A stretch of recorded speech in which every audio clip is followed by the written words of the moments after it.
Ayan guys, ready na natin ang ating isda para prituhin. Ayan. So, lagyan nyo na lang siya ng sapat na asin para magkaroon siya ng lasa. Rock salt guys is magandang gamitin sa paglagay ng asin sa isda. Mas proven siya. Pero ewan ko, sa akin mas masarap kasi pag rock salt yung ginagamit ko na asin. Yan guys, so i-prepare na natin siya sa piprito ha. So ayun guys, painitin natin yung ating kawali para sa pag-fried natin ng ating isda. Kapag mainit na yung ating kawali, ilagay na natin yung cooking oil. Pwede tayong gumamit guys ng ng cooking oil para nakakatipid din tayo. Pero sabi nila hindi na daw dapat ginagamit ang used cooking oil. Pero sa katulad natin na nagtitipid, di ba? So basta sa galing doon sa lola ko na mahilig din magluto. Basta daw malinaw pa yung cooking oil, pwede mo pa siyang gamitin sa next na pagluluto mo. So painitin natin yung kawali na nilagyan ko ng cooking oil. So ayan guys, kapag mainit na yung ating cooking oil, pwede na natin ilagay yung ating isda. Pero dahil maliit yung ating kawali, so siguro isa-isa lang muna.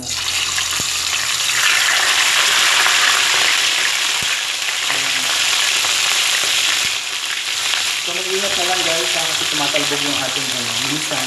Alam mo yung talagsi. Ayan. So mag-ingat na. Ayan. So ituhin na natin yung ating isda.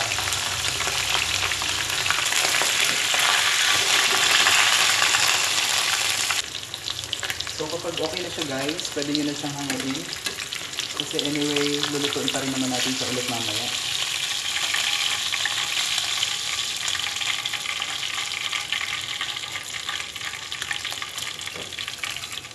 Ayan, tapos pwede tayong magsalang ulit ng another fish.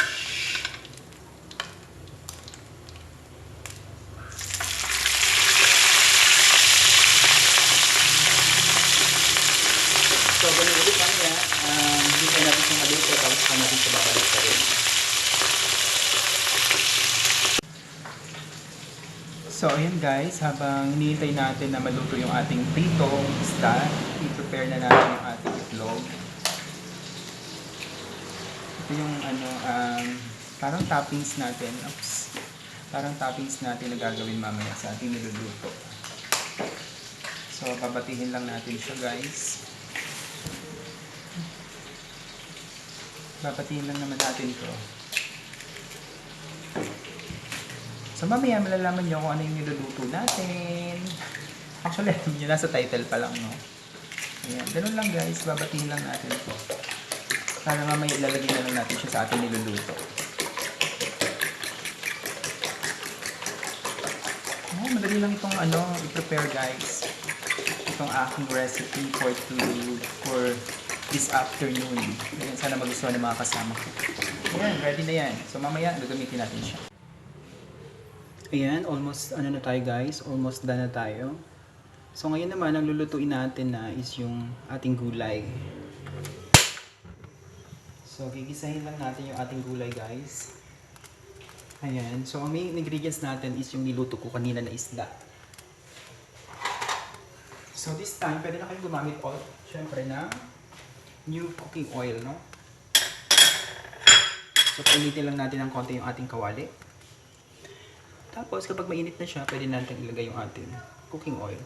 Cooking oil siguro konti lang guys, talagang magigisa lang yung ating mga ingredients, no? Ayan, so painitin lang natin siya ng konti. So ayun guys, kapag mainit na yung ating kawali, ilagay na natin ang ating bawang.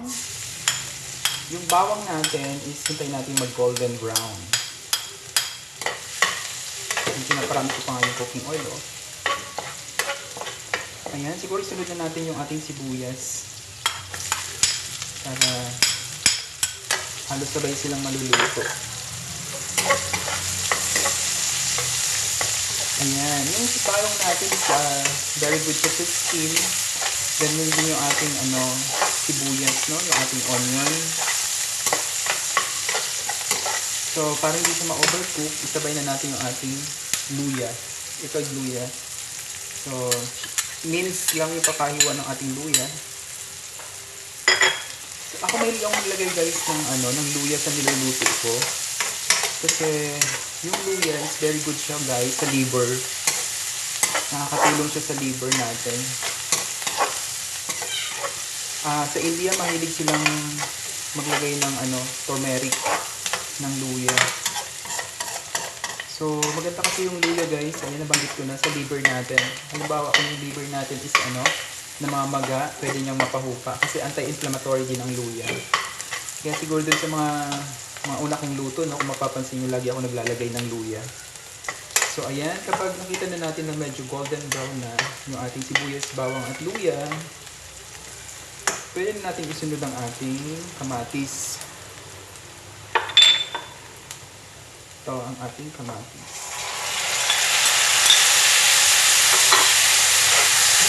Ayan, gusayin lang din natin siya.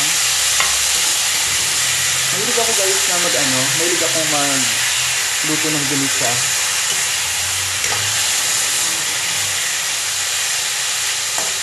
Yung kamatis naman natin is very good siya sa heart, no? Dahil sa lycopene. Saka maganda rin siya sa ating eyes at saka sa ating balat.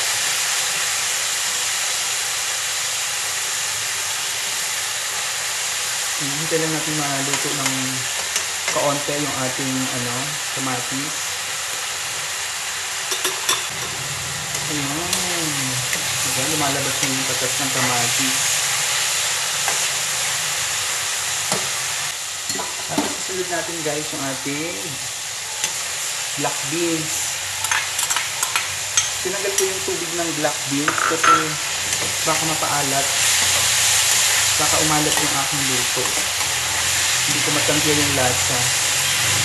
Then after nito guys, yan, gisa-gisa natin lahat.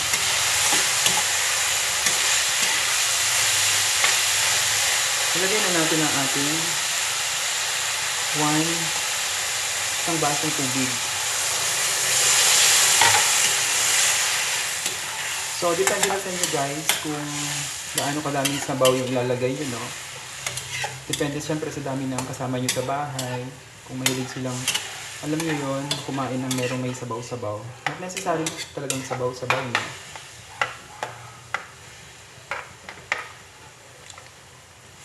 Ayan. Tapos pwede na natin ilagay yung ating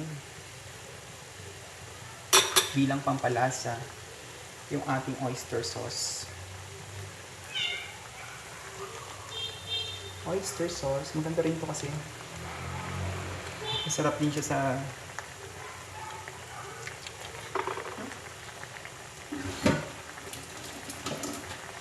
guys ilagay sa niluluto. Kasi malasa siya masyado. Pakuluin lang natin.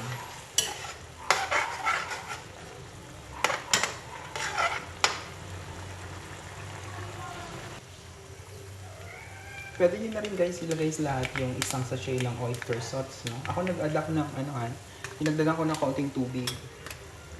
Kasi para yung lasa. So, kapag kumulo na siya guys, pwede nyo nang ilagay ang pechay. Madali lang naman guys maluto yung pechay. So, kaunting lang to, kaunting minuto lang. Tapos, takpan natin guys. Ayan. Tapos, after ilang minuto, buksan natin siya. Saluin lang natin guys. Ayan. So, depende na guys sa inyo yung pakaluto nyo ng kamatis. Ako kasi dito talagang niluluto ko siya. Kasi yung iba kong mga kasama, ayaw nila ng hilaw na kamatis talaga na makita sa niluluto. So ako kahit talaga niluluto ko siya guys. Tapos ilagay na natin ng ating paminta. Yung paminta natin, magbabawas siya ng lasa, yung langsa ng isda. Anyway, nabawasan na siya kasi niluto natin siya, diba? Pinrito natin yung isda.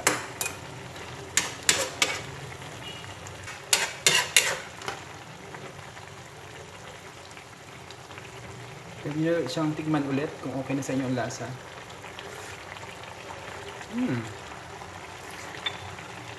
So kapag medyo natabangan kayo, lagyan nyo lang ng kaunting asin pa. Asin konti lang guys. Kasi yung black beans, maano na siya. Maalat.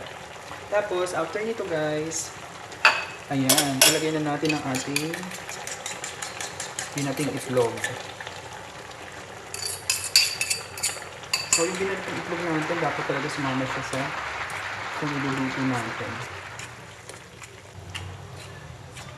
Nahulaan nyo na ba guys kung anong niluluto natin? Anyway, nasa thumbnail naman, alam nyo na.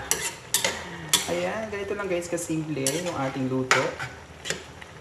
Makikita nyo naman yung mga presyo ng ating ano, diba? Yung ating niluto ngayon. So, presto, okay na guys. Tapos ilalagay na lang natin sa ibabaw yung mga isda. Tapos ayan, luto na ang ating isdang sarsyado. Yes guys, tama. Sarsyado. Okay na. Thank you guys for watching. Please support my channel. Don't forget to like, share, comment, and subscribe. Kung meron kayong mga gustong ipaluto sa akin, ayan, pwede nating lutuin. Actually, this is my first time, again, na lutuin ko itong sarsyado na to. Kaya doon sa mga traditional na nagluluto ng sarsyado, pasensya na po kayo kung meron kayong way of pagluto. Ako kasi first time to. Katulad nung pagluto ko nung talakitok, first time din yun. So, ayan guys, see you around. Bye-bye. Stay safe. Bye-bye. Ilalagay nyo lang sa ibabaw yung ano ha, yung mga prito. Parang ganyan. O, ilagay na dyan. Ayan. Papakita ko naman sa inyo mamaya yung finished product natin. Ilalagay ko na, isi-serve ko na sa kanila. Thank you guys. Ingat. Bye-bye.